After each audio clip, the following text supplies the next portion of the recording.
자, 오늘 말씀의 제목은 26번째죠. 반시의 고요라는 제목입니다. 반시의 고요. 본문은 요한계시록 8장이에요. 요한계시록 8장 1절인데요. 자, 1절부터 5절까지 읽어보겠습니다.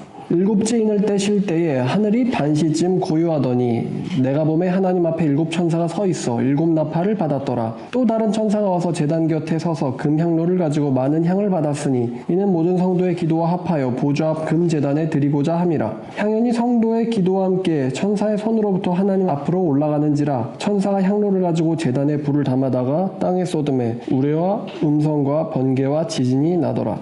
반시의 고요입니다. 자, 이제 성경을 계시록을 읽어보시다 보면은 이 일곱 번째 인에는 마치 심판이 없는 것처럼 보이기도 합니다. 다른 인은 떼면은 이제 뭔가 일어나거든요. 첫 번째 인 떼면 흰 말이 나타나고, 두 번째 인 떼면은 붉은 말이 나타나고, 세 번째 인 떼면은 검은 말이 나타나고, 네 번째 인을 떼면은 청황색 말이 나타나고, 그다음에 다섯 번째 인을 떼면은 순교자들이 기도를 드리고, 여섯 번째를 떼면은 이제 하늘과 땅이 옮겨지고 심판을 당하죠. 그래서 최후의 심판이다라고 불리는 심판이 여섯 번째 인을 떼면은 일어나는데, 그리고 이제 일곱 번째 인을 뗄 때는 하늘의 고요함이 일어납니다. 그래서 이제 일곱 번째 인에는 어떤 내용이 없는 것 같고, 바로 6절에 이제 일곱 나팔이 시작되는 것 같이 느껴지거든요. 그래서 이제 별 내용이 아닌 것 같은데, 어떤 분들이 왜 일곱 번째 인에는 아무 심판도 없어요? 라든가 아니면은 왜 일곱 번째 인에는 고요함이 나오나요? 라고 물어보실 수 있을 것 같아서 이번 강의를 준비했어요. 이 일곱인, 일곱 나팔, 일곱 대접 심판은 각각 인, 나팔, 대접 순으로 이제 점점 내용이 이제 심화되거든요. 더 많이 드러나고 더 많이 계시가 됩니다. 이렇게 보시면 돼요. 예를 들면 이게 전체 심판이라고 했을 때, 이게 만약에 전체 심판이라고 했을 때 인댐은 요만큼만 보여요. 근데 나팔 심판까지 합쳐지면은 이만큼이 보입니다. 그리고 대접 심판까지 같이 겹쳐서 보면은 이만큼이 다 보이는 거예요. 한 심판을 인과 나팔과 대접은 각각 굉장히 좀 이렇게 약하게 표현해요. 그래서 저번에도 말했지만 이제 나팔과 대접 심판은 마치 인 심판에 대한 리메이크 같은 거예요. 같은 내용을 좀 더 심화 아니면 다른 각도에서 좀 더 심각하게, 좀 더 자세하게, 리얼하게 표현하는 거죠. 이제 그렇게 치면은 이 일곱 번째 인 심판은 최후의 심판의 일부로 보입니다. 아주 약하게 보여요. 아주 약하게 보여집니다. 근데 그렇다는 것은 이 요한계시록 8장 2절부터 5절까지가 사실은 최후 심판이라는 거거든요. 요한계시록 8장 2절부터 5절까지가 사실은 일곱 번째 인의 심판에 해당하는 내용입니다. 이 강의를 여러분들이 나중에 제가 일곱 나팔, 일곱 대접을 강의할 때 오늘 하는 강의를 같이 보시면은 아마 그때 그래서 이렇게 말씀하셨구나 라고 이제 이해가 더 잘 되겠죠. 이 8장 1절에 나오는 반시쯤의 고요는요, 이 여섯 번째 인과 일곱 번째 인 사이에, 즉 최후의 심판의 직전과 직후를 연결하는 연결고리거든요. 이 여섯 번째 인댐과 일곱 번째 인댐의 이 사이를 연결한 연결고리입니다. 근데 한 번 더 이제 말씀드리면은 여섯 번째 인 심판이 요한계시록 6장 12절 이하인데, 내가 보매 여섯째 인을 떼실 때에 큰 지진이 나며 해가 검은 털로 짠 상복같이 검어지고 다른 온통 피같이 되며 하늘의 별들이 무화과나무와 대풍에 흔들려 설익은 열매가 떨어지는 것 같이 땅에 떨어지며 하늘은 두루마리가 말리는 것 같이 떠나가고 각 산과 섬이 제자리에서 옮겨지매 땅의 임금들과 왕족들과 장군들과 부자들과 강한 자들과 모든 종과 자유인이 굴과 산들의 바위 틈에 숨어 산들과 바위에게 말하되 우리 위에 떨어져 보좌에 앉으신 이의 얼굴에서와 그의 어린 양의 진노에서 우리를 가려라. 그들의 진노의 큰 날이 이르렀으니 누가 능히 서리요. 자, 이게 여섯 번째 인댐에 대한 심판이거든요. 이게 최후의 심판의 이 심상을 가지고 있는데, 이 여섯 번째의 무시무시한 심판과 일곱째 인을 떼므로 인해서 일어나는 심판의 사이를 연결하는 게 바로 이 반시의 고요예요. 반시의 고요. 그럼 이 반시의 고요 역시 구약에서 연원되었습니다. 구약에서. 요한계시록은 다 구약에서 연결이 되어 있어요. 예를 들어 이제 구약 성경의 스바냐 1장을 보면요. 스바냐 1장 7절에 자, 여호와의 앞에서 잠잠할지어다. 주 여호와 앞에서 잠잠할지어다. 이는 여호와의 날이 가까웠으므로 여호와께서 희생을 준비하고 그가 청할 자들을 구별하셨습니다. 여호와 앞에서 잠잠할지어다. 또 구약의 맨 마지막에서 두 번째 성경인 스가랴 성경 2장을 보면요. 스가랴 2장 13절에 모든 육체가 여호와 앞에서 잠잠할 것은 여호와께서 그의 거룩한 처소에서 일어나심이니라 하라 하더라. 또 하박국 2장을 보면요. 2장 20절 말씀에 오직 여호와는 그 성전에 계시니 온 땅은 그 앞에서 잠잠할지니라 하시니라. 여호와는 성전에 계시니 그 앞에서 모든 육체는 잠잠하라. 혹은 여호와께서 그 자리에 서셨으니 온 땅은 잠잠할지어다. 자, 여러분이 7번째 마지막 심판 마치고 나서 요한계시록에서 뭐가 나오냐면 바로 이 장막 성전이 나오거든요. 새 예루살렘 성전이 보이죠. 새 예루살렘 성전이 보이고 그 안에 하나님이 계시죠. 그 7번째 마지막 심판 다음에 하나님의 보좌와 성전이 나오는데 그 보좌와 성전 앞에서 온 세상은 잠잠할지어다에 해당하는 게 바로 이 요한계시록 8장 1절에 해당합니다. 이렇게 보면은 이제 이게 연결고리가 보이죠. 자, 그럼 왜 온 땅은 잠잠하라 혹은 이 반시의 고요, 이 반시의 고요가 왜 있냐면 요한계시록 8장 1절에 나오는 반시의 고요는요, 앞에 있는 구약 성경들은 온 땅은 잠잠하라라고 했는데 여기 보면은 고요한 곳이 어디냐면은 하늘이에요. 자, 그러면 여러분이 그 앞에 있는 강의들 아셨겠지만 7장도 그렇고 7장은 보면은 이제 막 인침 받은 사람들이 와가지고 하나님을 큰 소리로 찬양하잖아요. 그리고 또 내생물이 하나님께 경배하고 또 24장로가 하나님께 관을 던지면서 경배하고 또 셀 수 없는 큰 천천만만의 천군 천사가 하나님을 찬송하고 경배하고 이 하늘의 보좌의 광경은 이래야 되는데 보니까 지금 여기서는 8장 1절에 하늘에 지금 뭐가 시작됐냐면은 고요함이 시작됐어요. 7장에 온 무리가, 셀 수도 없는 온 무리가 하나님께 경배를 하던 광경과는 좀 대조적이죠. 하늘의 반시의 고요. 이 고요에 대해서 학자들이 여러 의견을 냈는데 제가 그중에 개연성이 가장 높은 의견들을 몇 개를 제가 추렸습니다. 4가지 정도를 추렸어요. 3가지인데 하나를 더 추가를 했어요. 첫 번째 의견은 이거예요. 지금 하나님의 7번째 인을 떼시면은 뭐가 일어나냐면은 정말 마지막 최후의 심판이 일어납니다. 이걸로 인해서 세상은 끝나요. 근데 이 마지막 최후의 심판이 일어나기 직전에 하나님 앞에 서 있는 천상의 존재들, 내생물과 천사들과 24장로와 7천사, 이 천상의 존재들이 하나님께서 7번째 인을 떼시기 전에, 이제 예수께서 7번째 인을 떼시기 전에 그들이 가지고 있는 하나님에 대한 경외함과 두려움 때문에 고요해졌다라는 해석이 있어요. 최후의 심판 전에 고요함. 다음에 이제 두 번째가 천지창조, 창세기 1장의 천지창조의 태초 때의 고요함이 하나님의 재창조에서 반복되는 것이라는 이제 의견이 있어요. 새로운 시작의 고요를 묘사한다. 그러니까 지금 이 학자는 이렇게 얘기하는 거죠. 창세기부터 계시록까지와 이제 이 계시록 이후를 이렇게 살짝 붙인 거예요. 창세기 때에 있었던 고요함이 요한계시록의 끝에 나타나는 거죠. 7번째 심판 시작에. 자, 세 번째 의견은요, 제사의식에서, 유대인들의 제사의식에서 기도하기 전에 갖는 준비로서 의식적인 침묵을 의미한다 라는 거예요. 제사, 유대의 제사의식에서 나오는 의식적 침묵. 요 학설이 되게 특이한데 요거는 요한계시록 전체를 구약의 제사로 지금 빗대어 보고 있는 겁니다. 그 다음에 마지막 4번째는 순교자들의 기도, 요한계시록 6장 10절에 순교자들의 기도가 있잖아요. 뭐라고 기도하냐면은 큰 소리로 하나님을 불러 이르되 거룩하고 참되신 대주제여 땅에 거하는 자들을 심판하여 우리 피를 갚아주지 아니하시기를 어느 때까지 하시려나이까? 라는 이 기도와 이제 성도들의 기도에서 하나님께서 응답하시기 위하여 하늘에 고요가 있다.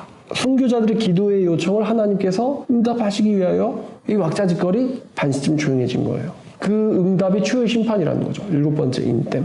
자, 그러면 이제 제가 각각의 학설들에 대해서 제가 한번 조합을 해보고 다 개연성이 있어요. 조합을 해보겠습니다. 첫 번째가 이제 이 천상의 존재들이 하나님이 마지막 심판을 하시기 전에의 이 경외함과 두려움을 가리킨다. 이게 6번째 심판과 7번째 심판 사이에 있는 이 고요함이 연결고리인데, 그러니까 이 고요함을 이해하면은 사실 7번째 인땜은 아무것도 없는 게 아니라는 거죠. 사실은 큰 의미를 함축하고 있다는 거예요. 그게 뭐냐면 그 최후의 심판의 직전이나 직후의 극적인 고요함을 지금 여기서 보여주는데, 이 최후의 심판 직전의 고요함, 여기에 딱 걸맞는 한국의 사자성어가 있어요. 뭐냐? 폭풍전야라는 사자성어죠. 폭풍전야. 엄청난 일이 일어나기 직전에 마치 세상이 정지된 것 같은 고요함이에요. 심지어 하늘에서조차 모든 움직임이 정지된 것 같은 고요함. 24장로와 천군천사, 수많은 천군천사들과 순교자들의 무리와 14만 4천에 거듭난 사람들이 다 있는데 그때 그곳에서조차도 모든 것이 정지된 것 같은 고요함. 그래서 이제 이 앞에 우리가 읽었었던 스바냐나 하박국이나 스가랴 이런 구절들이 온 땅은 잠잠할지어다 라 그러는데 이게 지금 천국에서조차 지금 고요함이 있거든요. 그러니까 지금 이 사람 여기 있는 존재들은 하나님이 마지막 인땜으로 인해서 지금 이 지상세계는 완전히 끝날 거란 말이에요. 이 지상세계의 심판이 일어나기 직전에 모든 관중들이 지금 조용한 거예요.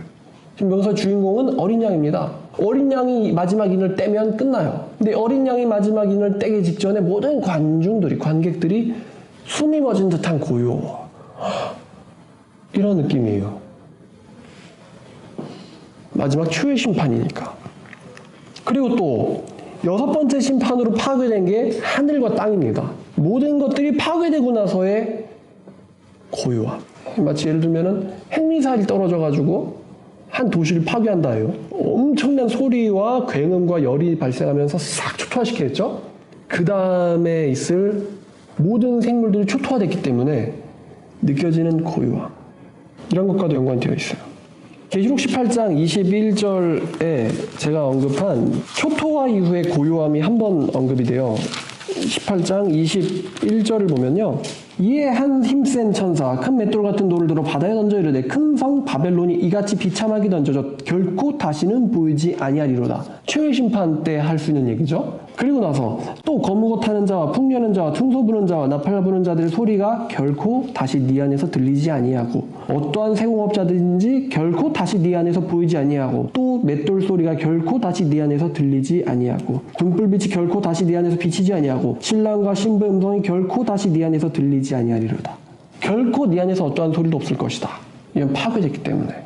이렇게 여기서도 고요함이 한번 언급됩니다. 자, 그런데 두 번째는 하나님께서 새 천지를 창조하시기 전에 고요함을 말하는 것이다. 그러면서 이게 이제 창세기 1장에서 암시가 되어 있다라는 건데요.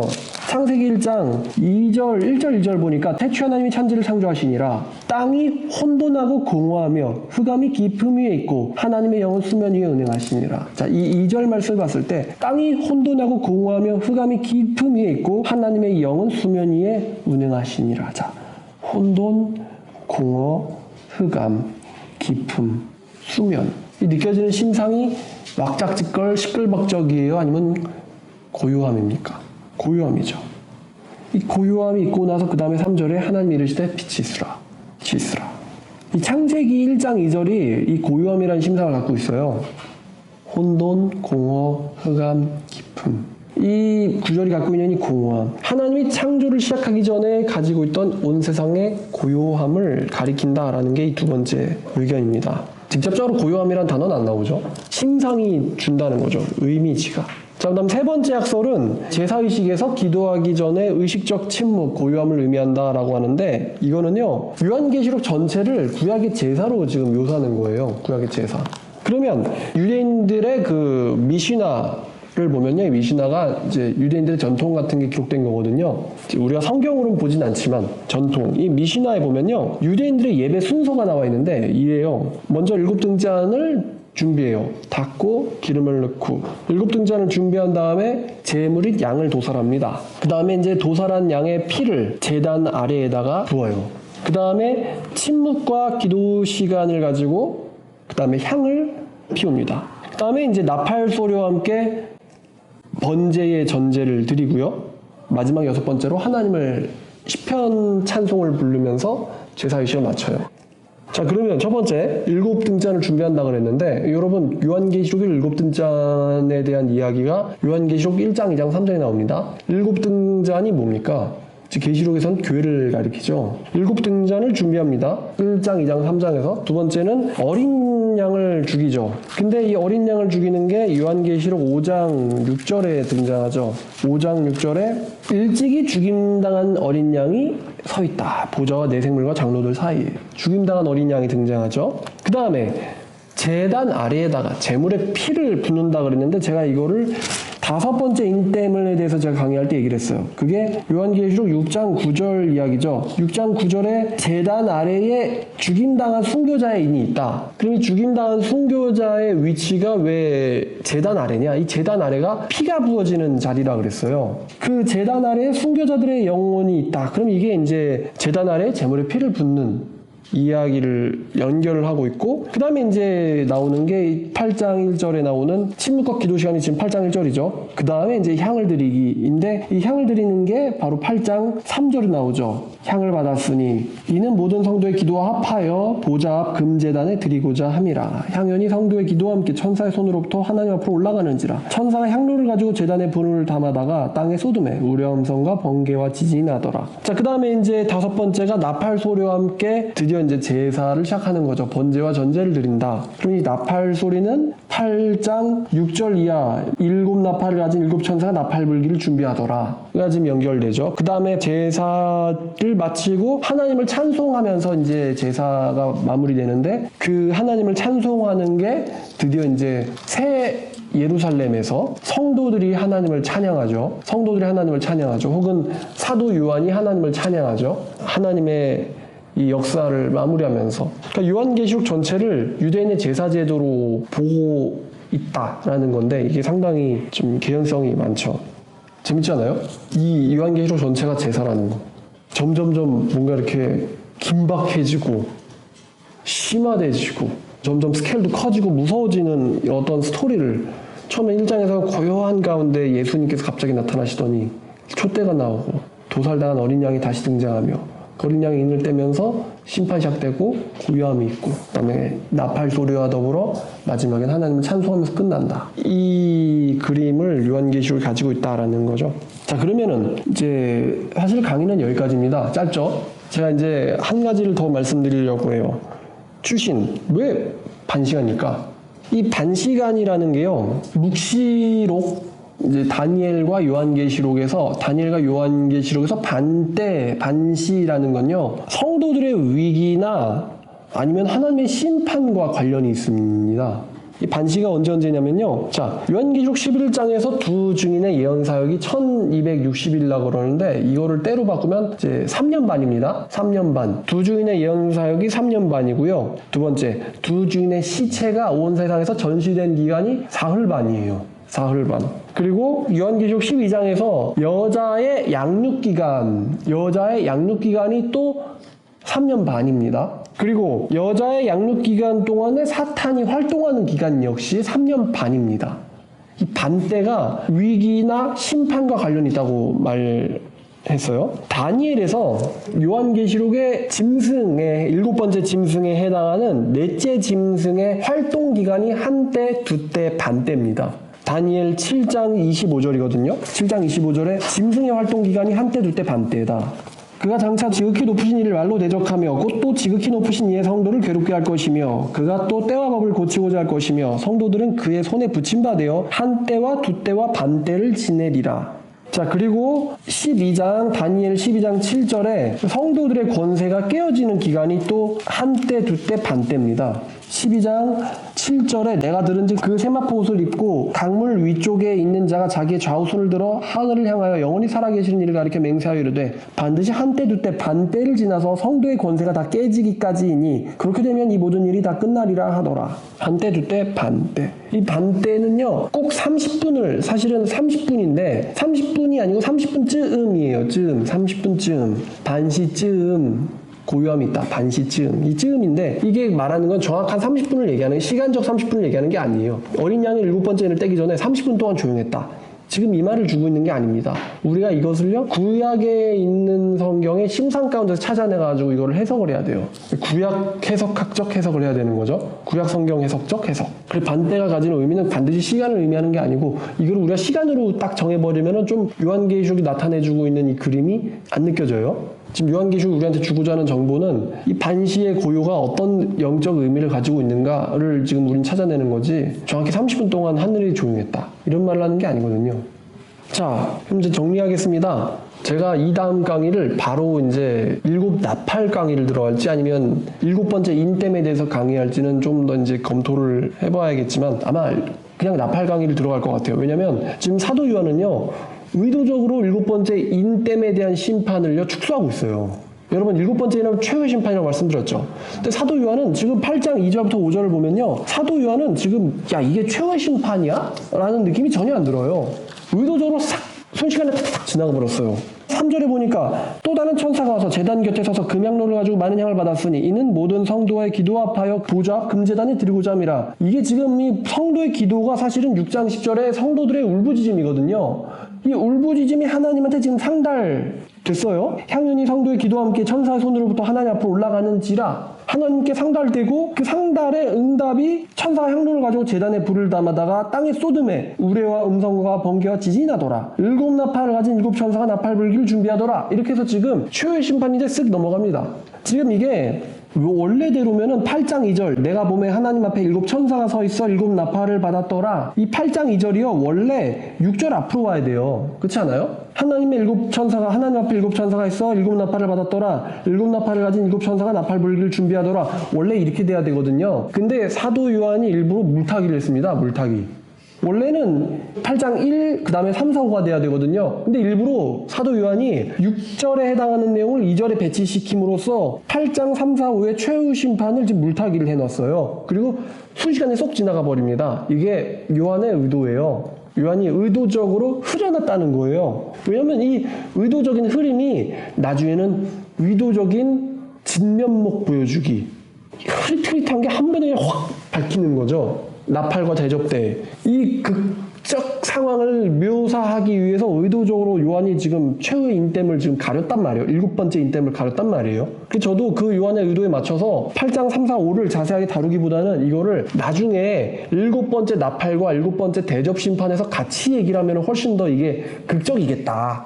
문학적인 장치를 이 사람이 했기 때문에 나도 그 문학적인 장치에 넘어가 주지 뭐. 그래서 아마 다음번째 강의는 3, 4, 5를 강의 안 하고 아마 8장 6절부터 할 거예요. 8장 6절. 자, 여기까지입니다. 반시쯤의 고요가 나타내는 것이 무엇이냐? 그러면 크게 4가지 개연성 있는 학설이 있다. 반시쯤 고요. 첫 번째, 하나님의 최후의 심판에 대한 천상의 존재들의 경외함과 두려움, 적막감을 나타낸다. 연극을 보면 되죠. 마지막 인땜, 요한계시록 핵심이 심판이거든요. 근데 심판의 최후의 심판이 7번째 심판이잖아요. 7번째 심판 직전에 청중들이, 관객들이 중요한 거예요. 이 느낌. 하나님의 새 창조 직전에 혼돈, 공허함, 흑암, 기품에 비슷한 묘사, 반복을 가리킨다.